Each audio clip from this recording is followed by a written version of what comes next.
こんにちは、なごです。ルーマニアのブカレストの空港に到着してから、その Airbnb という宿泊先に到着するまでトラブルがあったっていうお話を前回の動画でしたんですけれども、それがどんなトラブルだったかをちょっとご紹介したいと思います。その Airbnb を予約してたので、一回空港に着いたら連絡してって言われてたので、まずネットに繋がないといけないんですけど、スマホをですね、まず Wi-Fi、空港の Wi-Fi が弱すぎてプツプツ切れるっていうトラブルが1個ありました。ホストに連絡ができない、 Wi-Fi だけだと移動してホストに出会えるまでたどり着けなかった時とか連絡ができないので、やっぱり SIM カードでスマホで通信できないとまずいなと思ったんですよね。で、私は日本で楽天モバイルを契約していて、それが海外ローミングが2ギガまで0円で使えるっていうサービスがついてるんですよね。で、ルーマニアも対象になっていたので、それ使えばいいじゃんって思ってたんですけど、なんとそれは多分私の設定がいけなかったんですが、海外ローミングをオンにちゃんとできてなくって、現地に着いた時に繋がりませんでした。で、大体空港ってもう到着ゲート出たら SIM カードって海外だったらなんか SIM カード売ってる店が結構あるって聞いてたんですよ。そのお店で、入れるとこまでサポートしてくれるっていうのも聞いてたので、それをやればいいと思って行ったんですけど、まさかの到着ゲート出たらお店一個もなくて、あれみたいになったんですよ。お店ない。空港のインフォメーションみたいなところ、小窓があるところのお姉さんに SIM カード欲しいんだけどどこで売ってますかって聞いたら、下に降りてスーパーマーケットがあるからそこで SIM 売ってるよって言われたんですよね。で、そこに行って SIM カードを買ったわけです。で、実際に買った SIM カードがこれですね。テレコムモバイルって書いてある。これしか1個しかなくて、これで700円ぐらいだったかな。で、SIM カードってもうそもそも差し込めばつながるものってずっと思って待ってたんだけどね、一向につながらなくって、Airbnb のホストにも連絡しなきゃいけないし、あとルーマニアの空港からその市街地に移動するタクシーって、空港に乗り入れてるタクシーを使うとぼったくられるっていうのを聞いてたので、自分で Uber か Bolt っていうアプリで予約しないといけないんですよ。で、それもスマホからやるじゃないですか。もう本当どうしようってなって、何回も楽天の SIM に入れ替えたりこっちの SIM に入れ替えたりしてたんですけど、ダメで、とりあえず Wi-Fi から Uber を予約したんですね。で、 Uber の人が着いて来たよってメッセージが来たんですけど、まずそのメッセージがルーマニア語だったんですよね。Uber って結構グレーなサービスらしいので、タクシーが普通に並んでいる待合ゾーンには入れないらしいんですよ。だからライドシェアリングパーキングにいるよみたいな感じで、ライドシェアリングパーキングみたいなところ、看板がちょっとねちらっと最後の方に見つけて、そっちに歩いていって、結構 Uber たくさん止まってたんですよ、その辺に。いなくて、でもうその時点で私は空港からちょっと離れてるので Wi-Fi が切れちゃったので、もうダメだと思って空港に戻って、そしたらまた Wi-Fi が入って繋がった時にはもう Uber のドライバーからキャンセルが入ってて、キャンセル料230円ぐらいだけ取られて、Uber も捕まらずみたいな感じになったんですよ。そのネットが繋がらない時にエラー画面が出ていたので、でもルーマニア語だったから読めなくて、なので近くにいるお姉さんにこの言語読めますかって言って読んでもらったんですよね。そしたらアクティベーションするためにここに電話するか SMS 送ってって書いてるよって教えてくれて、電話つながってないのにどうやって電話したり SMS したりするのみたいな、その SIM のシステムが全然意味わかんないんだけどと思って、結局もうわかんないから、もう Uber を呼ぶ手段がなくて、で、あと空港にタクシーを配車するなんか大きいボードみたいな、こういうテレビみたいなのが4つぐらい並んでて、そこで操作するとタクシーを配車できるんですよ。で、それはぼったくられないタクシーだっていうことらしいんですけど、そのボードも何人かずつ並んでるんですけど、全然誰も完了しなくてどうしたんだろうと思って見てたら、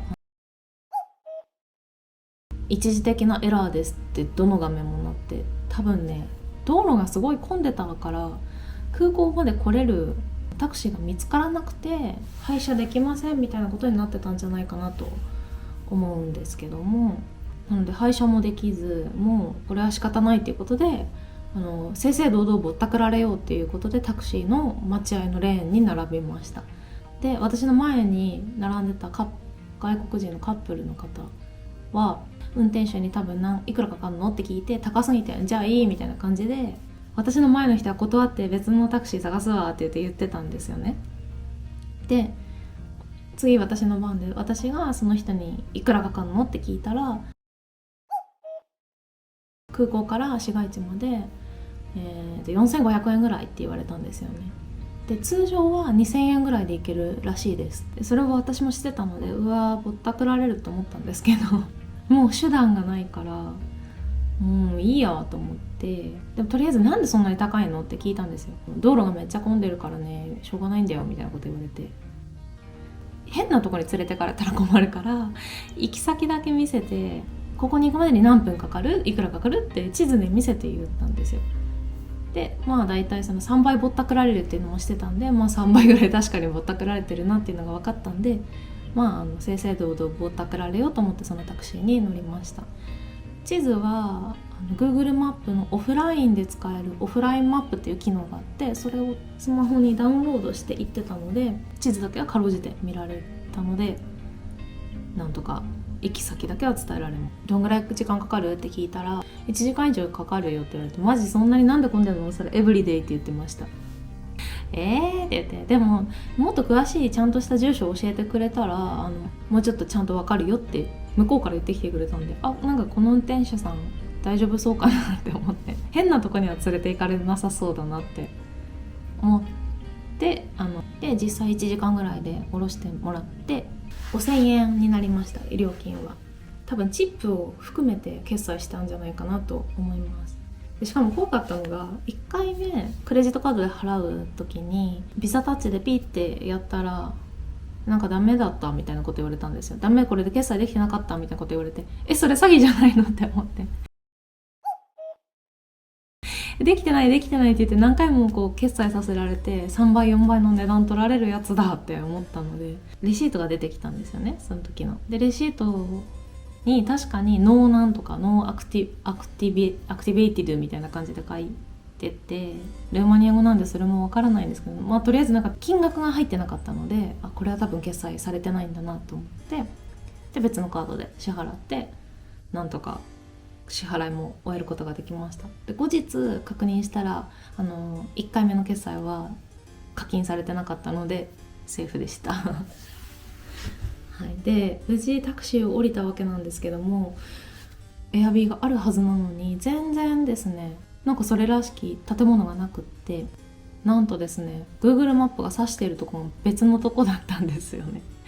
でそっからすごいでかいスーツケース持って旅行バッグ持って暑い中、観光地の石畳のとこもあるので、そこでガラガラガラガラやって、なんか違うここも違うここも違うって言って10分ぐらいぐるぐるしてたんですけど分かんなくて、また近くにいる女の人に聞いたんですけど、6分歩いたところって書いてるよって言ってマップを見せながら話してくれたんですよ。でそこまで歩いてみようと思ったら3分ぐらい歩いたところでやっとホストに出会うことができました。建物の前でホストが待っててくれて、結局、チェックイン予定の時間から1時間40分ぐらい私は遅く